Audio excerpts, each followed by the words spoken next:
राजा रघुवंशी हत्याकांड में बड़ा खुलासा। सोनम ने ही कराई थी पति राजा की हत्या। यूपी के ढाबे से पकड़ी गई 3 हमलावर भी गिरफ्तार। पुलिस ने यूपी के गाजीपुर से पत्नी सोनम समेत 4 लोगों को गिरफ्तार किया। राजा की हत्या के बाद से ही लापता थी सोनम। मेघालय सीएम संगमा ने पुलिस को शाबाशी दी। कहा 7 दिन में पुलिस ने केस सुलझाया। 3 हमलावर गिरफ्तार। तीनों हमलावर मध्य प्रदेश के रहने वाले। महिला ने किया सरेंडर। 11 मई को राजा और सोनम रघुवंशी की हुई थी शादी। 20 मई को हनीमून के लिए हुए थे रवाना। 24 को लापता। सोनम रघुवंशी के पिता देवी सिंह का बयान। बोले मेरी बेटी निर्दोष है, वो अपने पति को नहीं मार सकती। मेघालय सरकार पहले दिन से ही झूठ बोल रही है।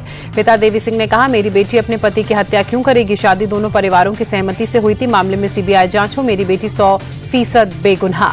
सूरत में 23 साल की मॉडल अंजलि वरमोरा ने फांसी लगाकर आत्महत्या की। मानसिक तनाव या प्रेम प्रसंग के चलते खुदकुशी की आशंका।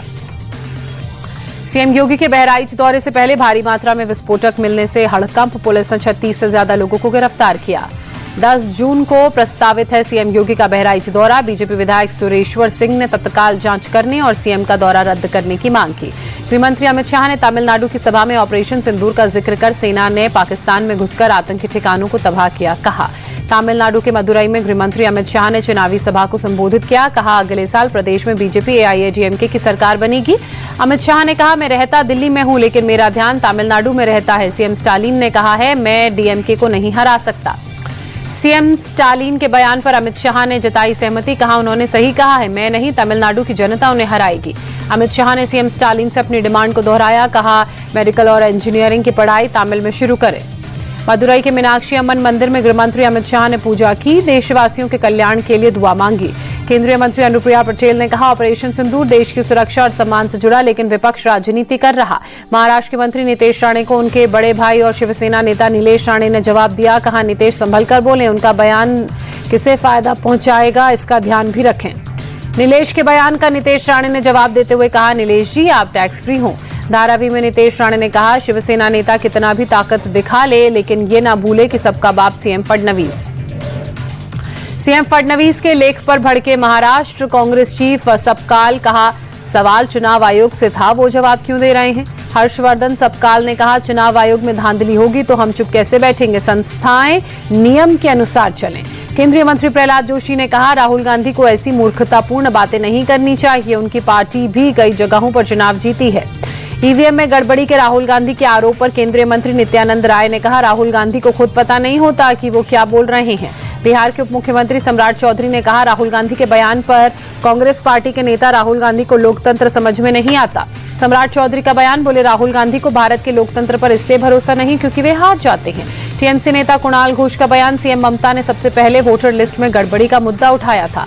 बिहार के आरा में केंद्रीय मंत्री चिराग पासवान की जनसभा। कहा जनता तय करे मैं विधानसभा चुनाव लड़ूं या और किस सीट से लड़ूं। चिराग पासवान ने कहा मैं एनडीए को मजबूती देने के लिए सभी 243 सीटों पर चिराग पासवान चुनाव लड़ूंगा। मेरा लक्ष्य एनडीए की जीत है। चिराग पासवान ने कांग्रेस पर साधा निशाना। कहा जंगल राज के सिर्फ आरजेडी ही नहीं कांग्रेस भी जिम्मेदार। वीआईपी चीफ मुकेश सैनी ने कहा जब तक पीएम मोदी पावर में है चिराग के सभी 243 सीटों पर चुनाव लड़ने की हिम्मत नहीं। चिराग के ऐलान पर बोले जनसुराज चीफ प्रशांत किशोर कौन कितनी सीटों से चुनाव लड़ेगा जनता को कोई मतलब नहीं है। प्रशांत किशोर की चिराग पासवान से मांग। बच्चों को शिक्षा कैसे मिलेगी, पलायन और भ्रष्टाचार कैसे रुकेगा ये बताएं। जेडीयू एमएलसी संजय सिंह ने कहा जनसुराज चीफ प्रशांत किशोर व्यवसायी हैं, वो जनता को ठगने बिहार आए हैं। आरजेडी नेता तेजस्वी यादव ने कहा बिहार की जनता बदलाव चाहती है, हम सरकार बनाने के साथ बिहार को बदलने के लिए काम करेंगे। मोदी सरकार के 11 साल पूरे होने पर दिल्ली में यूथ कांग्रेस का प्रोटेस्ट। सरकार की खामियां गिनवाई। आप सांसद संजय सिंह ने पीएम मोदी को चिट्ठी लिखी। कहा दशकों से बने घरों को तोड़वा दिया गया, जहां झुग्गियां वहीं मकान के नारे का क्या हुआ। दिल्ली के मंत्री आशीष सूद ने कहा अवैध झुग्गियां पिछली सरकार में हटनी चाहिए थी, लेकिन दिल्ली का विकास इनको अच्छा नहीं लग रहा है। मद्रासी कैंप को लेकर सीएम रेखा गुप्ता ने कहा कोर्ट के आदेश पर नाले के पास बनी झुग्गियां हटाई गई, साफ सफाई के लिए मशीनें नहीं पहुंच रही थी। सीएम रेखा गुप्ता ने शालीमार बाग में कई विकास परियोजनाओं का उद्घाटन शिलान्यास किया। हैदरपुर में 24 सीटर जन सेवा शिविर की आधारशिला रखी। विश्वास के 100 दिन कार्यक्रम में शामिल हुई सीएम रेखा गुप्ता। 100 दिन के काम के बारे में बताया। औरैया में किसान सम्मान सेरेमनी का आयोजन। सीएम योगी ने प्रदर्शनी में लगे कृषि उत्पादों को देखा। सीएम योगी ने कहा, किसानों की मेहनत को खेतों में लहलहाते देखा है। किसानों के लिए मकई कैश क्रॉप है। सीएम धामी ने कहा, यूसीसी किसी धर्म के खिलाफ नहीं है। कांग्रेस ने 60 साल सिर्फ वोट बैंक की राजनीति की। ऑपरेशन सिंदूर के बाद सेना प्रमुख उपेंद्र द्विवेदी का पहला बड़ा बयान। कहा, आतंकवाद को हमेशा माकूल जवाब मिलेगा।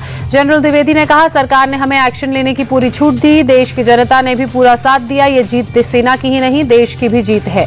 आर्मी चीफ ने पाकिस्तान को दी कड़ी चेतावनी। कहा, भारत आतंकवाद का खात्मा करके ही रहेगा। पाकिस्तान ने फिर से हिमाकत की तो ऑपरेशन सिंदूर से मुंहतोड़ जवाब मिलेगा। जनरल उपेंद्र द्विवेदी ने कम्युनिटी रेडियो स्टेशन का उद्घाटन किया। उस दौरान कहा कि ऑपरेशन सिंदूर केवल एक सैन्य प्रतिक्रिया नहीं थी, ये देश के 140 करोड़ लोगों का भरोसा था। उलान बाटार में मंगोलिया और भारतीय सेना के बीच मिलिट्री एक्सरसाइज जारी। सैन्य कार्रवाई की क्षमता बढ़ाना है इस एक्सरसाइज का मकसद।